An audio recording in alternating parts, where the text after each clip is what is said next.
முகத்தை எப்ப பாக்குறது? பார்க்கலாம். எப்போ? நேரம் வரும்போது. அந்த நேரம் எப்போ வரும்? சீக்கிரமா. சீக்கிரம்னா? அதான் சொன்னேன் சீக்கிரமானு. அதான் கேக்குறேன் எப்போன்னு.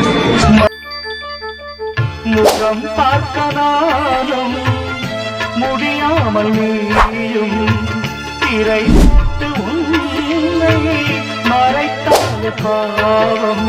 ஒரு முறையேனும் திருமுகம் காணும் வரம் தர வேண்டும்.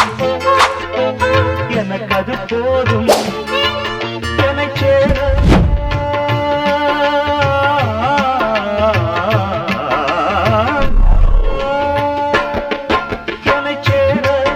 எதிர்பார்த்து முன்னம் 7 ஜென்மம் ஏங்கினேன்.